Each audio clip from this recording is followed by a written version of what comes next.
mas por aquilo que o Espírito Santo faz através dele e nele.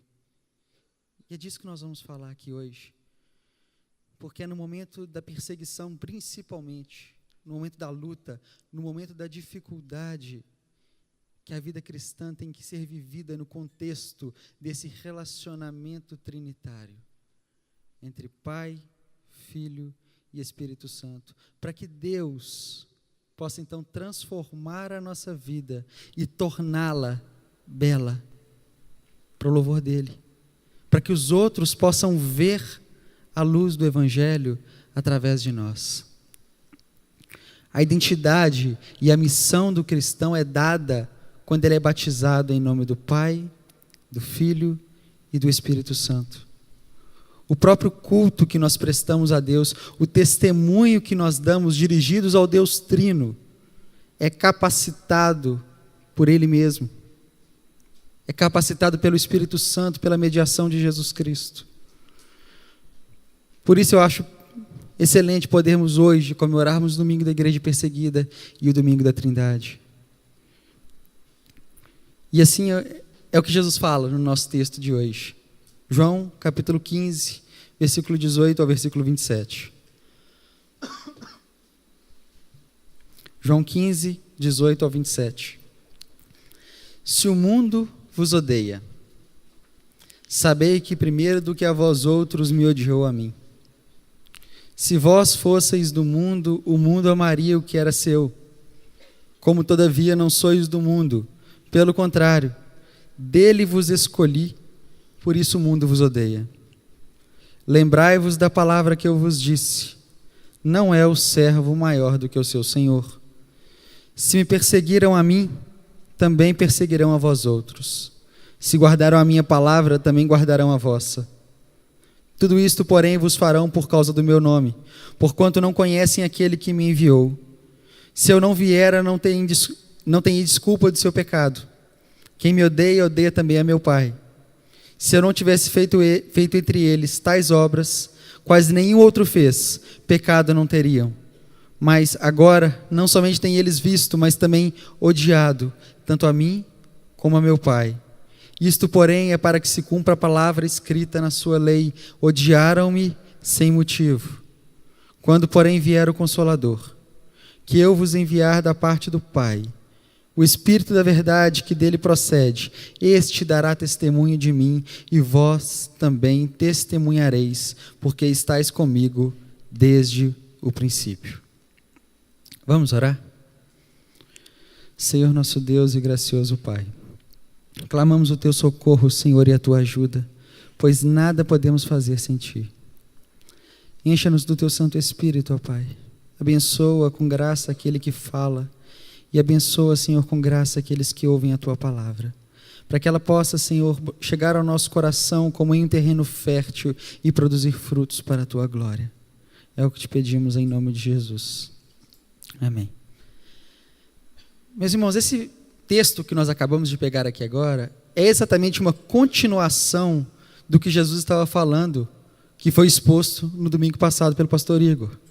Jesus continua o seu discurso lembrando os irmãos, lembrando os discípulos que estavam com ele naquele momento, da união que eles tinham com Cristo. E lembrando a eles que essa união do crente com Cristo é a causa da frutificação dos crentes. Assim como o ramo está na videira, ele produz fruto, assim o cristão que está em Cristo, ele gera frutos. E Jesus está continuando nessa linha de pensamento aqui nesse texto. É interessante, se nós somos no livro do profeta Oséias, capítulo 14, verso 8, diz exatamente o que Jesus está falando aqui. Ó Efraim, que tenho eu com os teus ídolos? Sou eu quem respondo e cuido de ti. Eu sou como a faia verde, de mim procede o teu fruto. É isso que Jesus está dizendo aqui aos discípulos. O fruto que vocês dão procede de mim. Porém, essa união que nós temos com Cristo, que gera frutos, Jesus está dizendo aqui que ela acarretará em perseguição. Jesus está dizendo aqui: vocês estão unidos a mim, e por essa união que vocês têm comigo, vocês gerarão frutos para a minha glória, mas essa união que vocês têm comigo trará perseguição. Por quê? Porque esses frutos que os discípulos produzem, estando em Cristo, são sinais de que eles não são mais do mundo. São sinais de que eles foram escolhidos do mundo e chamados do mundo. D.A. Carson, ele diz o seguinte: se a união de crentes com Jesus constitui uma comunidade de amor, essa comunidade opõe-se ao mundo. E é isso que Jesus está dizendo aqui aos discípulos. Esses versículos que nós vamos expor aqui agora, eles exigem de nós uma decisão. Eles exigem de nós tomarmos uma postura diante do evangelho que nos é exposto. Seguir a Jesus tem um custo.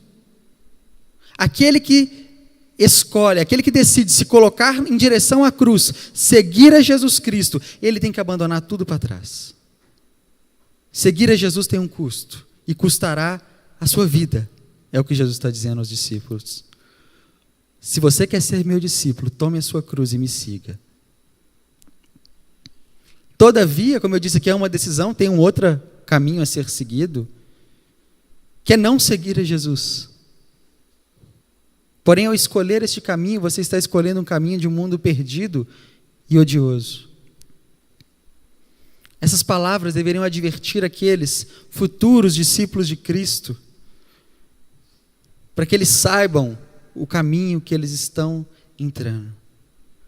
Essas palavras deveriam desencorajar conversões ilegítimas e estimular conversões sinceras e verdadeiras. Porque Jesus não está permitindo que os discípulos entrem nesse caminho sem saber o que vai vir. Jesus já está prevendo eles o que vai acontecer. Hoje se fala muito do caráter hedonista da nossa geração, que se preocupa apenas consigo próprio, com o seu bem-estar, com a sua alegria, com a sua felicidade. Nós somos uma geração que cultua o prazer, que cultua o entretenimento. Até mesmo no meio evangélico nós temos isso, onde servir a Deus se relaciona simplesmente com ideias felizes, com momentos de alegria, de pular, de sair do chão.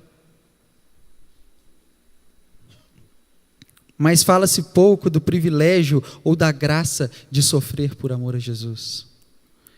E esse sofrer por amor a Jesus é muitas vezes chamado de uma graça que poucos desejam.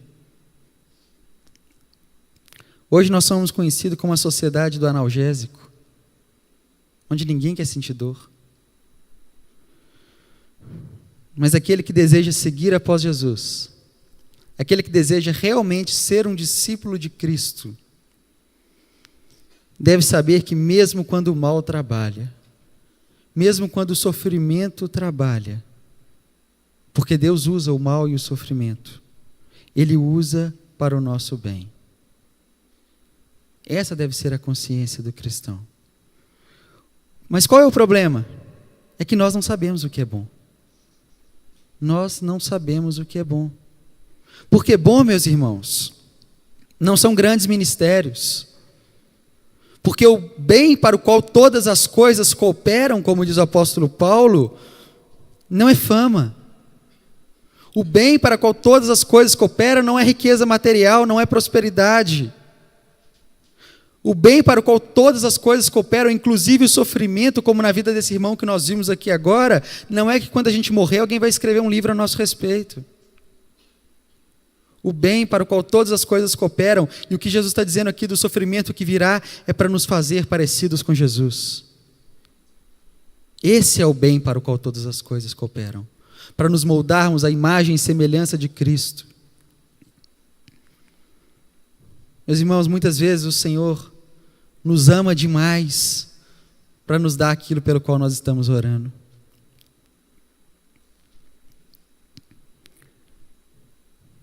Porque Ele quer nos dar algo melhor. Ele quer nos dar algo muito mais elevado do que aquilo que nós estamos pedindo. Ele quer nos dar a semelhança de Cristo. E para isso, muitas vezes, o que Ele vai te dar é dor, é sofrimento, é angústia, são momentos difíceis, é perseguição, é o ódio do mundo.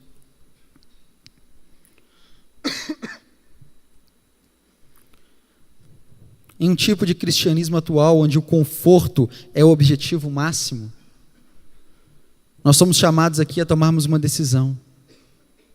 Será que nós queremos carregar mais frutos e sermos testemunhas de Cristo, ou será que queremos crescer sentados no nosso sofá confortáveis? Meu irmão, provavelmente essa é a razão, porque talvez Deus nunca te permitiu ir a público e ser famoso. Pode ser essa a razão, porque talvez você não veja um sucesso aparente. Pode ser essa a razão de muitas doenças físicas que nós temos. Fazer-nos a imagem e semelhança de Cristo. Mas saiba que isso vai te custar tudo. Isso vai te custar a sua vida inteira. Porém, eu insisto em afirmar, como Martinho Lutero diz, uma masmorra com Cristo é um trono, e um trono sem Cristo é um inferno.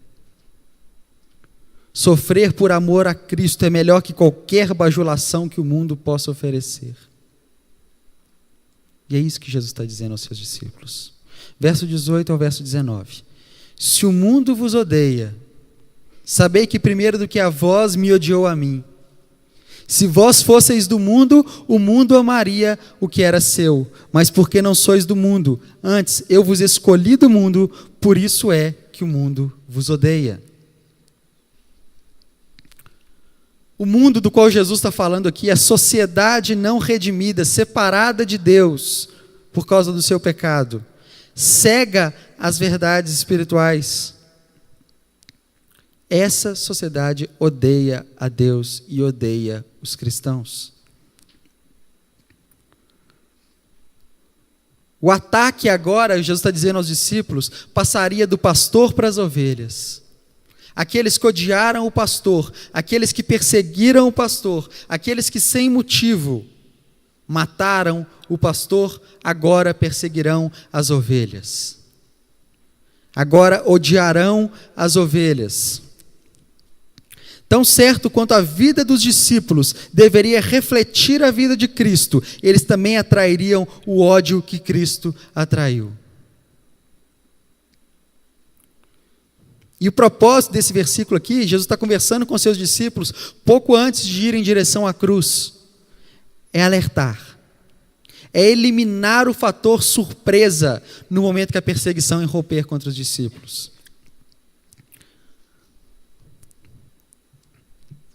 O motivo maior para esse ódio do mundo contra Jesus e contra os seus discípulos é que Jesus testemunha que as obras do mundo são más. Então, os discípulos de Cristo, os seguidores de Cristo, serão odiados por esse mesmo mundo e por esse mesmo motivo, porque eles estão ligados à videira, porque eles estão ligados àquele que é odiado pelo mundo. E à medida então que eles crescem em intimidade, em amor, em obediência, em frutificação, estando na videira verdadeira, eles terão o mesmo efeito no mundo que Jesus teve. O mundo ama o que é seu. E o mundo, sendo então uma sociedade de rebeldes, acha difícil tolerar aqueles que estão em alegre fidelidade ao Rei. Jesus, então, depois de ter armado os apóstolos para a batalha, preparado eles para a perseguição que viria, Cristo agora os exorta à paciência, a perseverarem.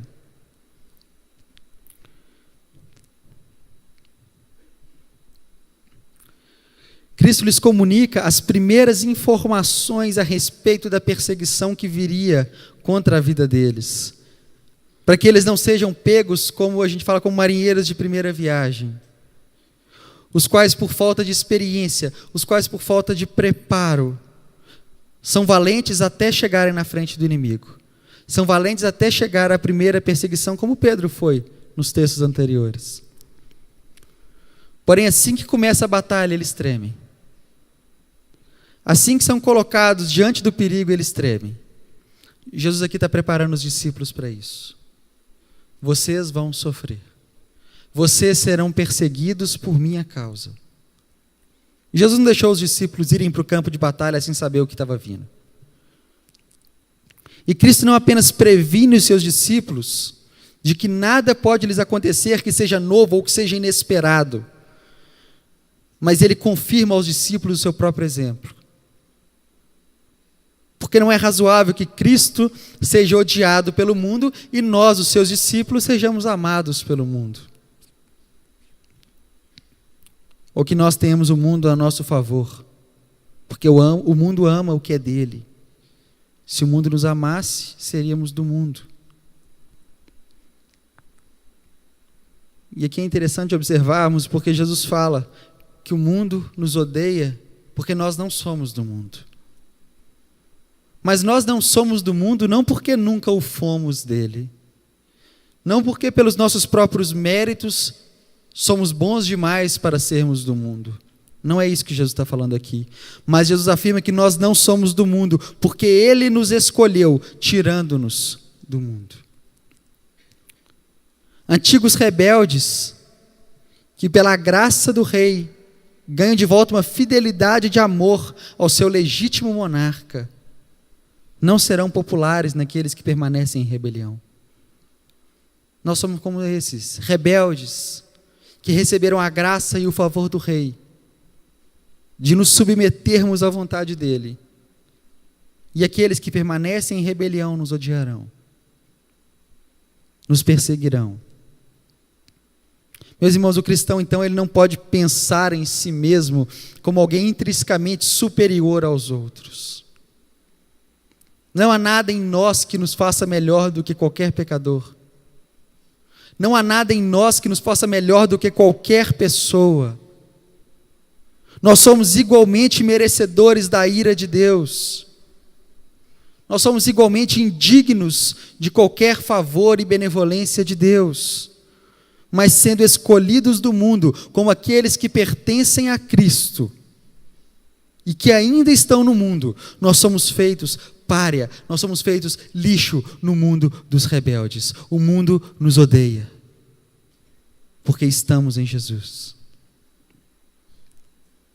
E essa hostilidade que o mundo tem contra os discípulos de Cristo, ela tem uma raiz espiritual. O mundo se sente confortável na presença daquilo que é dele. O mundo tem capacidade de amar aquilo que é seu, de sentir afeições por aquilo que lhe é próprio. Mas a comunidade redimida dos crentes, a comunidade eleita por Jesus Cristo, dentro dessa comunidade não redimida, desperta o ódio, desperta o desprazer. Repreendido pela santidade daqueles que são de Cristo, o mundo exibe o seu ressentimento. Assim como Cristo anunciava que as obras do mundo eram más, a vida do cristão deve anunciar que as obras do mundo são más, então eles serão odiados por isso.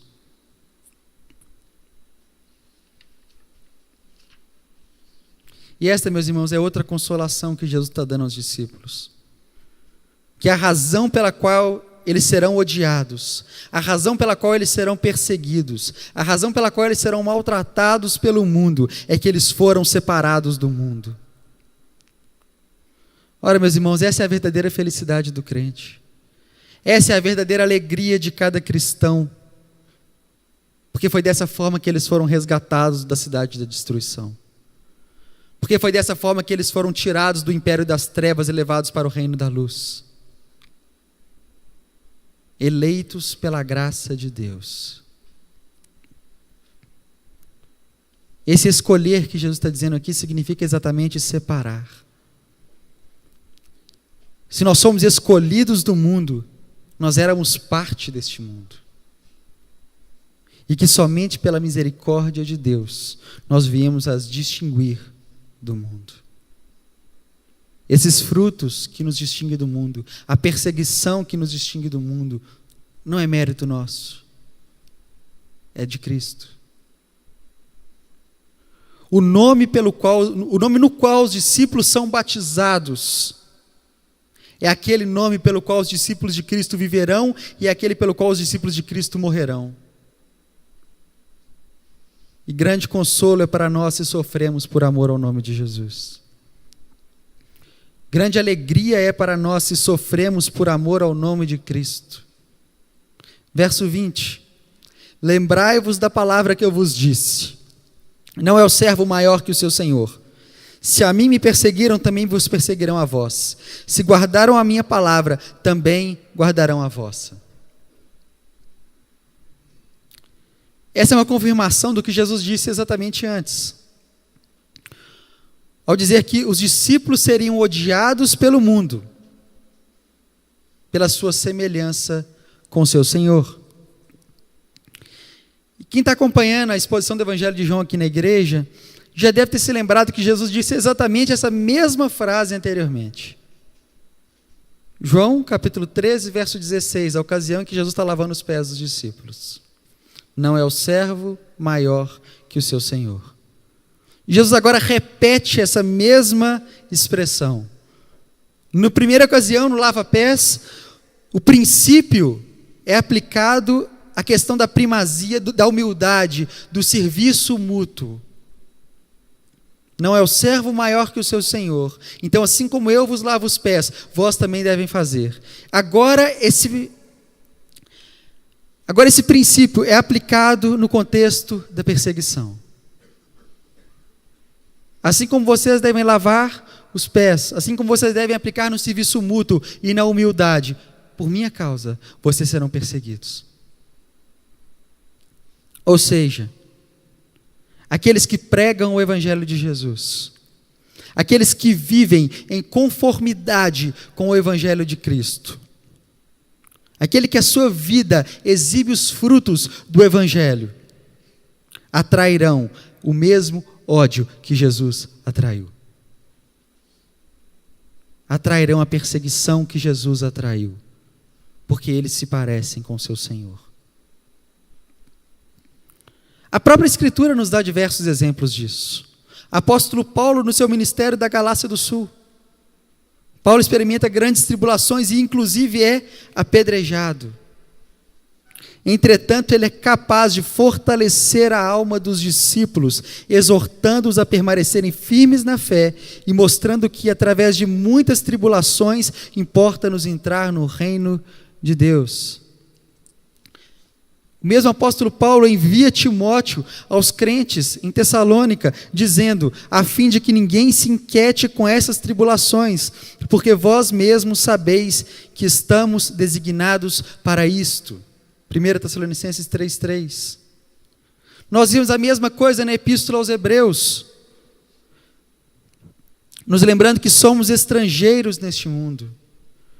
João, exilado na ilha de Patmos, escrevendo às 7 igrejas da Ásia, ele se apresenta como irmão vosso e companheiro na tribulação, no reino e na perseverança em Jesus Cristo. Apocalipse 1:9. Nós vivemos em terra estranha. Nós somos peregrinos e forasteiros em terra estranha, aguardando a cidade da qual Deus é o artífice e aquele que cria e escultor. Gosto muito das palavras de Martinho Lutero comentando este verso. Ele diz o seguinte, prestem atenção. Essas palavras, como dissemos, devem ser imprimidas nos corações dos servos e devem movê-los a gostarem de fazer o que lhes está reservado. Pois o Senhor Jesus Cristo fez tanto assim por eles, que deveriam pensar desta forma, já que meu Senhor, que era inocente, serviu a mim dando o seu corpo e a sua vida, por que não deveria eu estar disposto a servi-lo também? Ele era completamente puro e estava sem pecado, e apesar disso, rebaixou-se tanto e derramou o seu sangue e morreu por mim para pagar o meu pecado. Não deveria eu também sofrer, uma vez que isso seja da sua vontade? Se alguém se põe a meditar sobre isso e não é comovido, esse deve ter um coração de pedra. Porque quando o Senhor vai à frente, o servo simplesmente vem atrás. Por isso Pedro escreve, Para isso vocês foram chamados. Para quê? Para sofrer injustiça, a exemplo de Cristo. É como se ele dissesse: se você quer seguir a Cristo, não deve argumentar e reclamar quando sofre injustiça. Ao contrário, deve sofrer, porque Cristo, embora inocente, sofreu tudo isso. Você deveria louvar e agradecer a Deus por ser digno de sofrer como Jesus sofreu, e não resmungar e perder a paciência quando lhe fazem mal. Meus irmãos, a prova da genuinidade do discipulado está na correspondência que há na reação dos homens ao ministério dos cristãos com a reação dos homens a Cristo. Alguns homens nos perseguirão, outros guardarão a nossa palavra. Nós vemos isso em Atos capítulo 4, verso 13, onde os líderes ficaram consternados quando tiveram que enfrentar os discípulos que agiam como Jesus.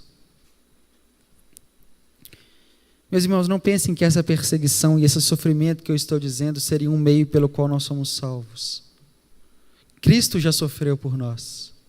Cristo já foi morto no nosso lugar.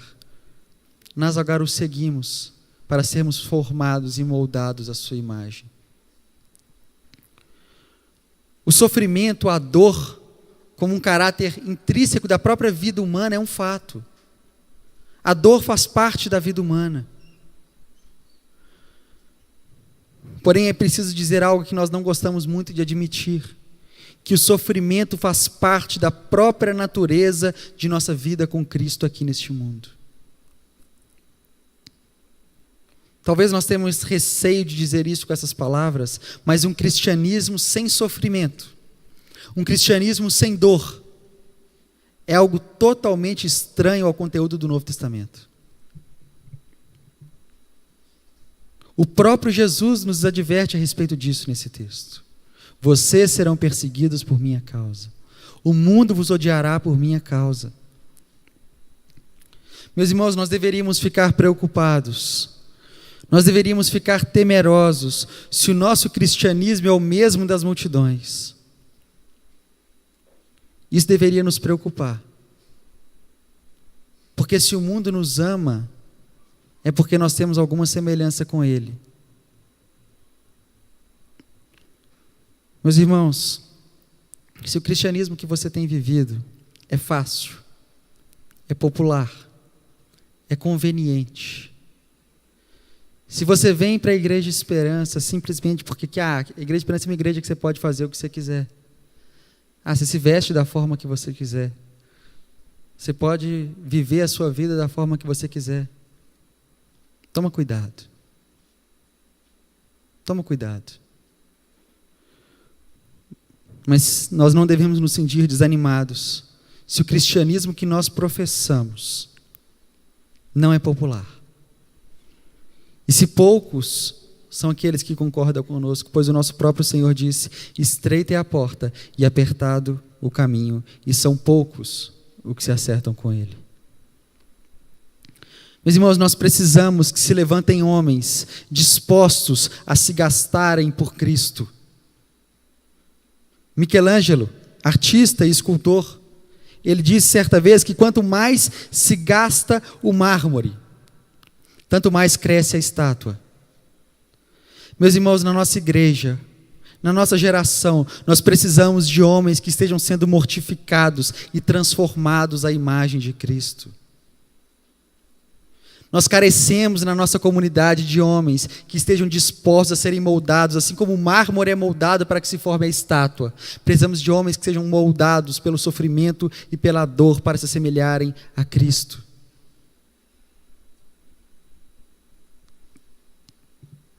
Verso 21. Mas tudo isso vos farão por causa do meu nome, porque não conhecem aquele que me enviou. Cristo aqui agora assinala qual a razão que leva o mundo, por cega ignorância, à sua própria destruição. Uma vez que essa ira, essa fúria que eles possuem contra Cristo e contra os seus discípulos, é uma fúria contra a própria doutrina da salvação. A causa da perseguição que nós vimos no verso 18 ao verso 20 é especificada neste ponto. Jesus diz que ela é por causa do meu nome.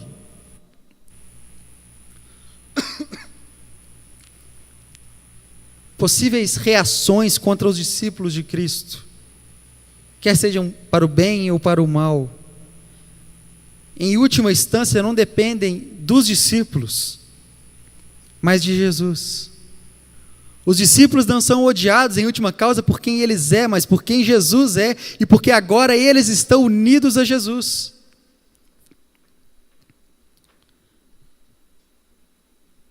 A implicação é de que se eles realmente tivessem conhecido a Deus, eles teriam conhecido a revelação de Deus em Jesus Cristo.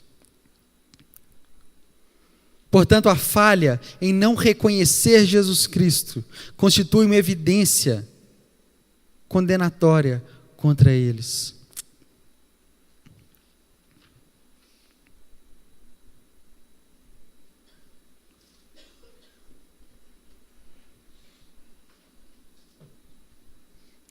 Verso 22 ao verso 24.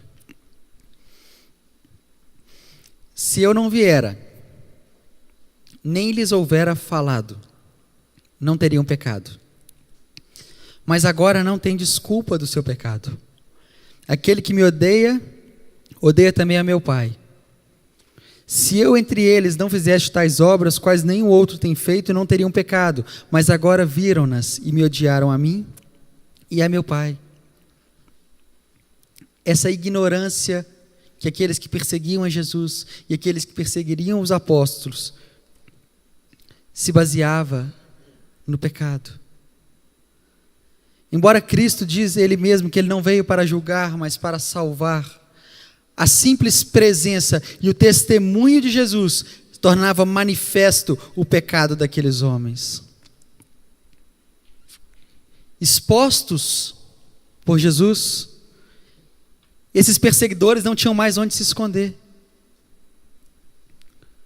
O último recurso que eles tinham agora para esconder o seu pecado era banir Cristo de diante dos olhos deles. Não teriam pecado.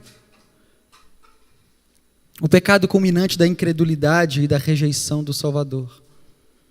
A ideia que Jesus está apresentando aqui não é a ideia de que esses homens teriam continuado num estado de perfeição, sem pecado algum, se Cristo não tivesse vindo.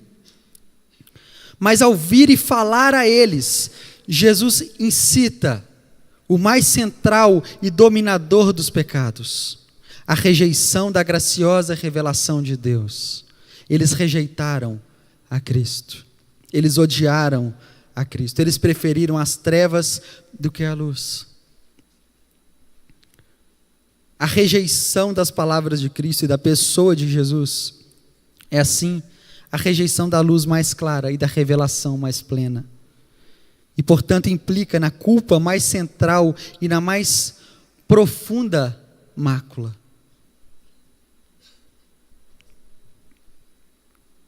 O custo, então, de odiar a Cristo é de odiar ao Pai.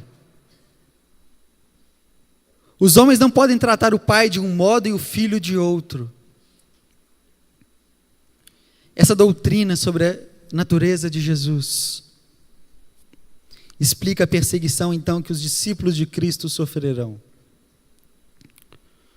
Qualquer pretexto, qualquer desculpa que o mundo poderia ter formado para justificar o seu mal antes da vinda de Cristo, se perde totalmente no momento em que Cristo se revela.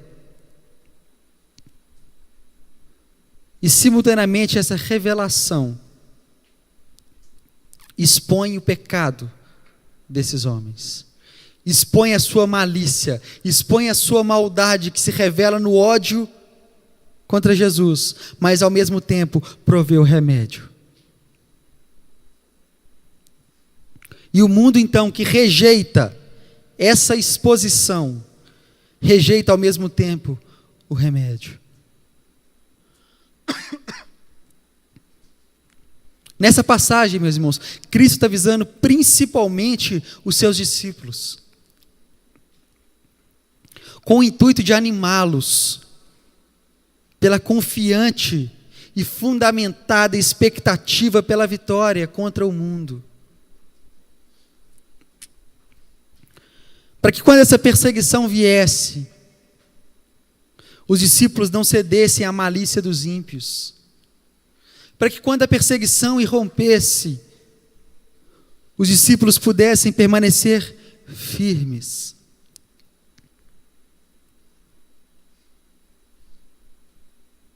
Aqui está uma passagem na qual nos ensina que ninguém pode odiar a doutrina do Evangelho sem manifestar a sua impiedade contra Deus. E é verdade que muitos professam algo diferente, pois embora o Evangelho lhe cause aversão, eles desejam ser considerados como bons servos de Deus. Mas tal atitude é falsa, segundo Jesus. Porquanto o desprezo por Deus se acha oculto no mais íntimo do seu ser.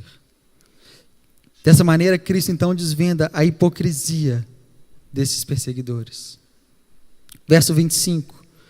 Mas é que para que se cumpra a palavra que está escrita na sua lei, odiaram-me sem causa.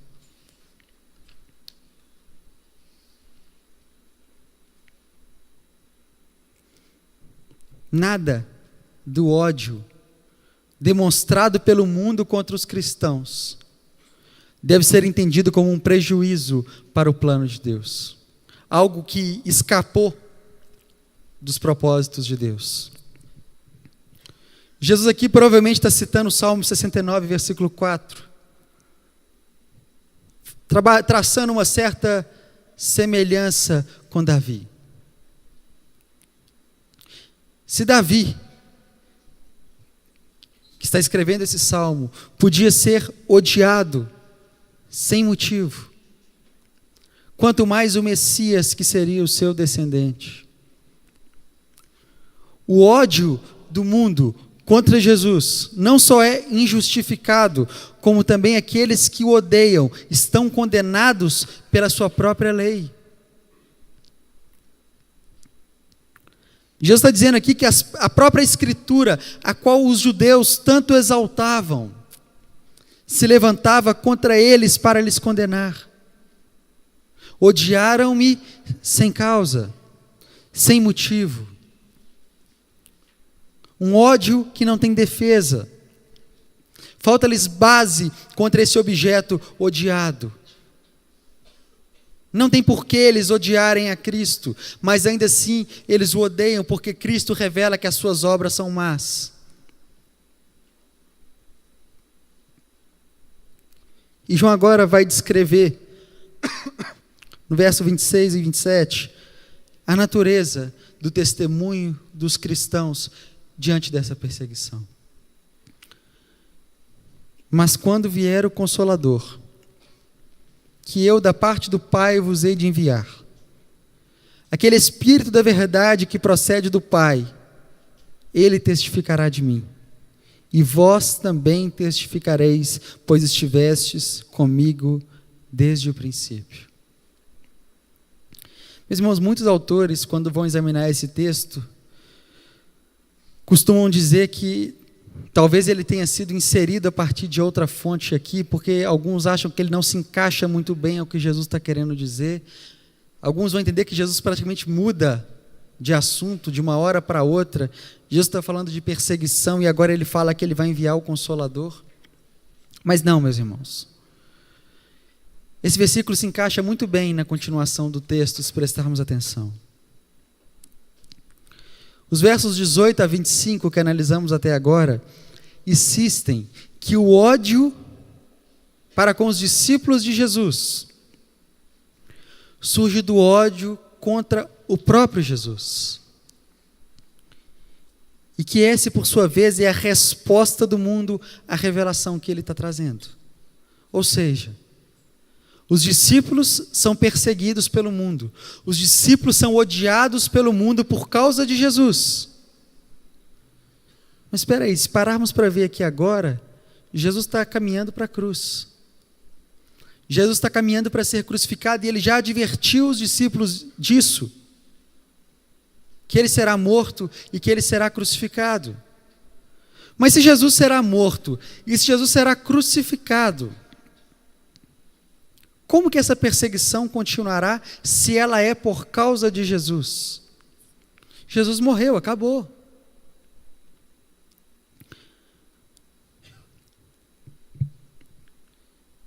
E se essa perseguição ela não continuar,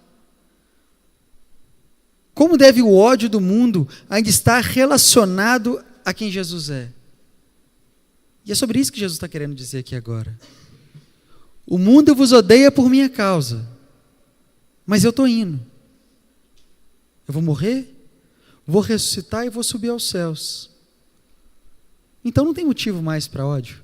Jesus já foi. Mas ele está dizendo que não. E é essa a resposta que nós vamos ver nos próximos versículos. O que Jesus está dizendo é que a perseguição vai continuar, não por causa dos discípulos, mas ainda assim por causa dele, porque o Espírito Santo é derramado sobre os discípulos, concedendo a eles o testemunho de Jesus. Jesus está dizendo, eu vou para o Pai, eu vou ser assunto aos céus, e eu enviarei o Espírito Santo, eu enviarei o Consolador, para que por meio dele, vocês sejam de tal forma unidos a mim, que vocês produzirão frutos, e vocês serão odiados por minha causa. Não por causa de vocês, mas por mim. Porque vocês estão de tal forma unidos a mim, que vocês são meus representantes aqui agora. A oposição do mundo continua a girar em torno da questão de quem Jesus é. Não de quem os discípulos são. Não se eles são letrados ou iletrados.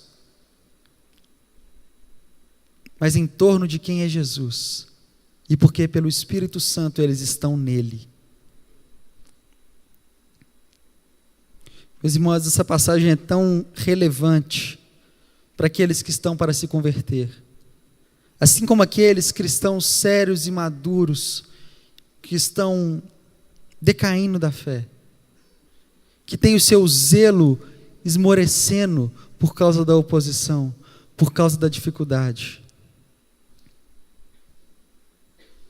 Aqui nós vemos o testemunho do Espírito Santo na vida da igreja. Jesus está dizendo para esses discípulos, vocês vão sofrer. A vida não vai ser fácil. Vocês vão ser perseguidos, vocês vão ser mortos por causa de mim.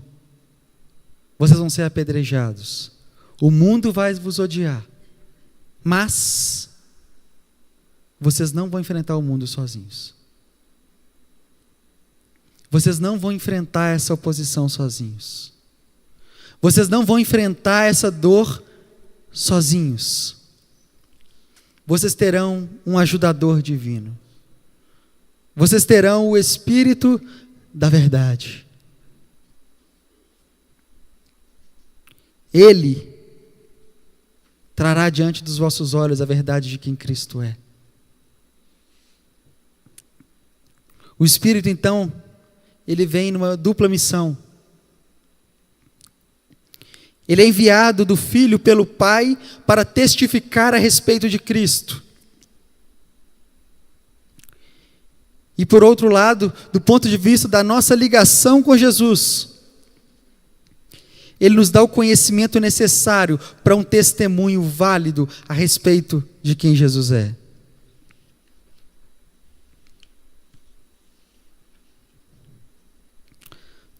Meus irmãos, o testemunho de todos os cristãos no mundo é obra do Espírito Santo. Esse irmão que nós vimos no vídeo, ele só pode permanecer de pé. Ele só pode permanecer firme diante da perseguição. Não porque ele é forte, mas pelo Espírito Santo, pelo Consolador. Se pensarmos na ajuda do Espírito, na crise de aguda perseguição, ou no contexto de um testemunho contínuo do Evangelho, o testemunho da comunidade cristã deve ser autorizado e capacitado pelo Espírito Santo. E esse testemunho deve ser sempre sobre Jesus.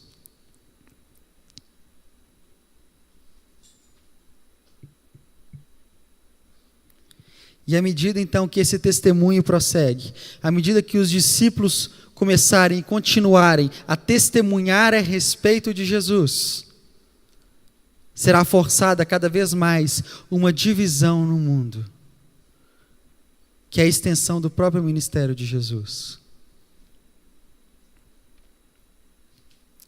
O Espírito Santo manterá a causa de Cristo, apesar de toda a resistência do mundo. Os crentes ensinados e exortados pelo Espírito Santo devem testificar de Cristo e de sua salvação.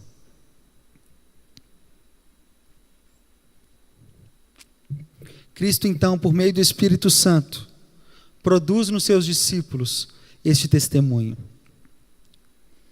E ele está dizendo então para os discípulos que se a consciência deles se repousar sobre essa verdade que é sólida, que é firme, que é o Evangelho, que o Espírito Santo testificará no coração deles, eles jamais serão abalados diante da perseguição. É isso que Jesus está dizendo para os discípulos. O Espírito Santo testificará no vosso espírito que sois filhos de Deus.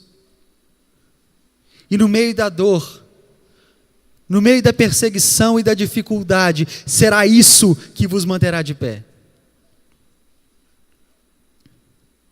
É como se Jesus estivesse dizendo: é verdade que o mundo vai se enfurecer contra vocês. É verdade que alguns escarnecerão, que alguns amaldiçoarão vossa doutrina. Porém, nenhum dos ataques do mundo será tão violento a ponto de abalar a solidez da vossa fé, quando o Espírito vos for dado para estabelecer-vos por meio do seu testemunho. E de fato, meus irmãos, quando o mundo ruge de todos os lados, a nossa única proteção é que a verdade de Deus, selada pelo Espírito Santo em nossos corações, despreza e desafia tudo que está no mundo. Porque se a nossa fé tivesse firmada, e estivesse sujeita à opinião dos homens, ela seria esmagada 100 de vezes por dia. Mas ela está firmada na verdade imutável de quem é Jesus.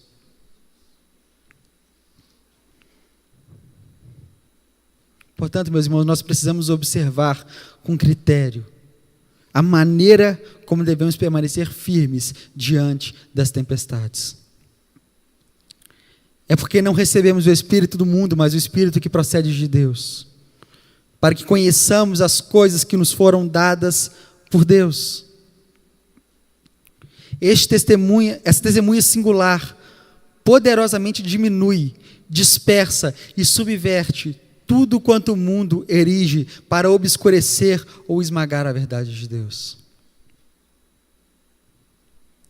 Todos, então, que estão revestidos com o Espírito Santo, estão longe do perigo de cair em desespero por causa do ódio ou do desprezo do mundo. Jesus diz que esse é o Espírito da verdade, ele é o Consolador. O Espírito testifica de Cristo porque ele retém e fixa a nossa fé somente em Cristo, para que não busquemos nenhum outro lugar de repouso, nenhum outro lugar de descanso para a nossa alma, senão aos pés de Cristo. Jesus o chama de Consolador para que nós confiemos na sua proteção, para que nunca nos perturbemos. Jesus o chama de Consolador para fortificar a nossa fé, para não cedermos a nenhuma tentação. Meus irmãos, o cristão sofrerá quanto mais ele se tornar semelhante a Cristo. Quanto mais unidos a Cristo estivermos, mais produziremos frutos para a sua glória e mais sofreremos. E o crente sabe que a forma como o sofrimento virá, que o tempo que o sofrimento durará, que a intensidade do sofrimento não cabe a nós, mas a Deus determinar. O crente sabe que a dor, que o sofrimento, não cabe a ele dizer o tempo ou a forma, mas Deus que é soberano, que conduz todas as coisas. Mas nós podemos sim e devemos orar, colocar diante dele o nosso sofrimento, inclusive pedir-lhe alívio na dor. Deus é que determina, Deus é que sabe quanto tempo nós sofreremos, de que forma a perseguição virá, mas nós podemos nos colocar diante dele. Cabe a nós, acima de tudo, confiar sempre nele. Mesmo que o barco da nossa vida esteja em meio à tempestade, mesmo que ele esteja em meio à tormenta, Deus não aflige e nem entristece de bom grado, porém ele é justo e bom em todos os seus caminhos. Acho muito interessante, Romanos 8, verso 26, o apóstolo Paulo diz: também o Espírito semelhantemente nos assiste em nossa fraqueza, porque não sabemos orar como convém, mas o mesmo Espírito intercede por nós sobremaneira com gemidos inexprimíveis. Paulo, nos versos anteriores a este, ele está sendo informado a respeito das tribulações que os crentes estavam enfrentando. E com o fim de evitar que esses crentes desfalecessem, o apóstolo põe diante deles o auxílio do Espírito Santo, o qual é plenamente suficiente para nos capacitar a vencer as dificuldades, a perseguição e a dor. Meus irmãos, não há então uma razão alguma para nos queixarmos de carregar a nossa cruz. Sabemos que isso é algo que está além das nossas forças. Nenhum de nós tem força suficiente para isso. Mas somos fortalecidos com o poder celestial. O Espírito, mesmo Espírito Santo, o Consolador, toma parte em levar o fardo que debilita as nossas forças. E não só nos fornece ajuda e socorro, mas nos levanta. E Ele mesmo aguenta o fardo conosco. A experiência da igreja nos mostra que, a não ser que sejamos protegidos pela mão divina, nós somos oprimidos por inúmeros males. Paulo nos admoesta que, embora sejamos fracos em cada parte da nossa vida, e que cada fraqueza nos leve a cair, existe proteção suficiente no Espírito de Deus para nos impedir de sermos destruídos para sempre ou de vivermos desanimados por causa do mal.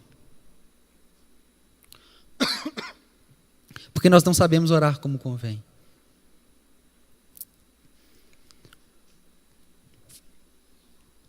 O Espírito Santo é que nos ensina, é que nos leva diante do Pai por meio de Jesus Cristo. Quando nós oramos, nós somos como cegos.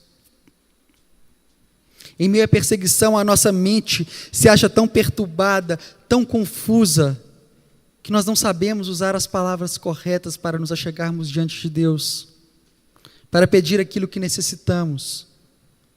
Assim, Paulo diz que o Espírito intercede por nós com gemidos inexprimíveis. O Espírito inspira em nossos corações as orações que são próprias para nos achegarmos diante de Deus.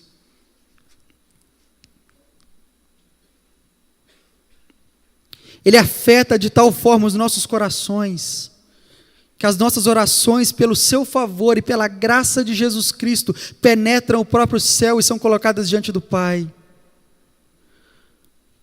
Paulo assim se expressa com o propósito de atribuir a totalidade das orações à graça do Espírito. Em meio às tribulações, o Espírito nos incita a clamar, a nos colocarmos nas mãos de Deus.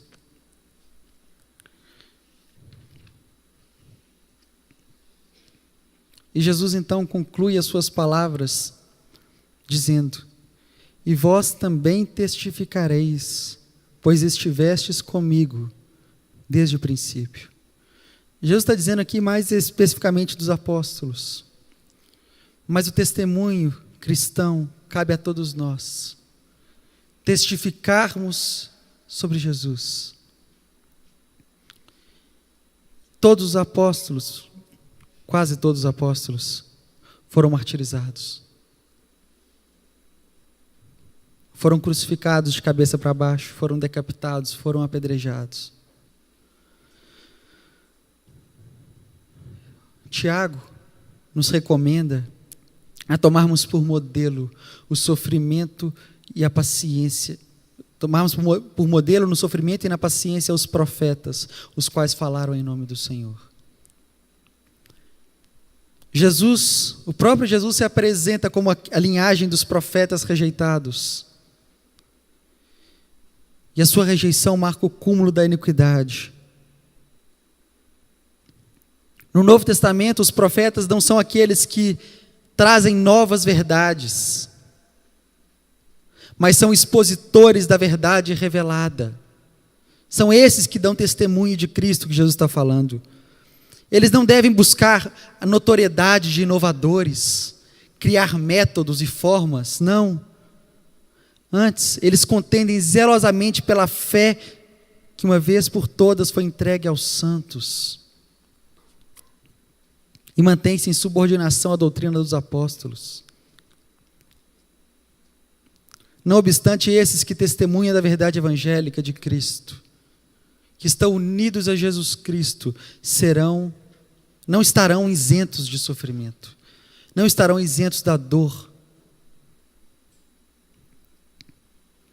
Assim como o crente está identificado com Cristo na sua morte,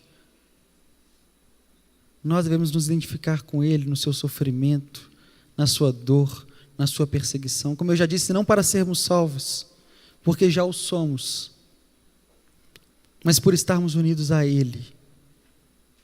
Mas, meus irmãos, isso é para nós grande consolo.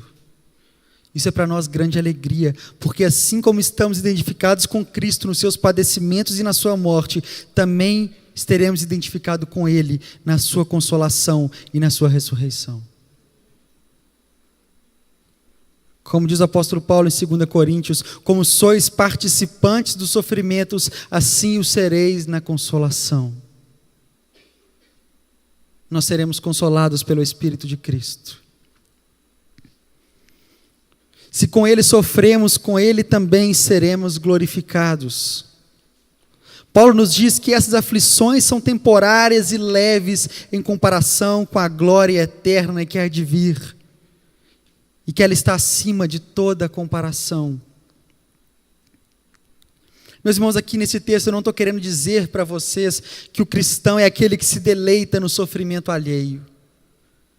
Não estou querendo dizer aqui que o cristão é aquele que deseja tornar o sofrimento maior do que ele já é. Não estou querendo dizer que o cristão é alguém que dramatiza o sofrimento, nem que fica se lamentando em autocomiseração ou autopiedade. Não. O cristão nem mesmo desenvolve em meio ao sofrimento uma natureza amargurada, rancorosa, ressentida, cínica ou incrédula. Não. Isso também não significa que a vida do justo é pior do que a vida do ímpio. Ao contrário, a vida do justo caracteriza-se por bem-aventurança, paz, contentamento. Porém, paz que transcende e que excede toda circunstância ao seu redor, porque ela é obra do Espírito Santo em seu coração. A Bíblia diversas vezes afirma que Os crentes estão repletos da alegria do Senhor, e essa alegria é a força dos crentes.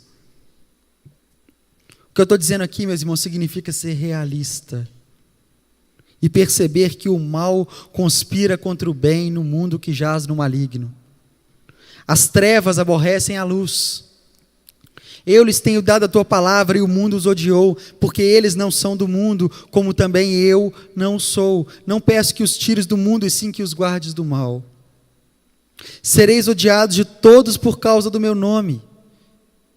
Jesus repete isso em diversas partes do Evangelho.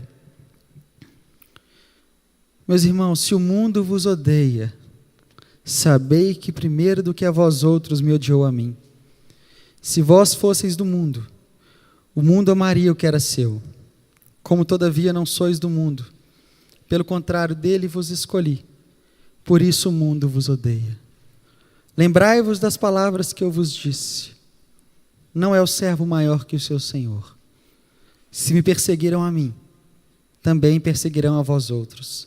Se guardaram a minha palavra, também guardarão a vossa.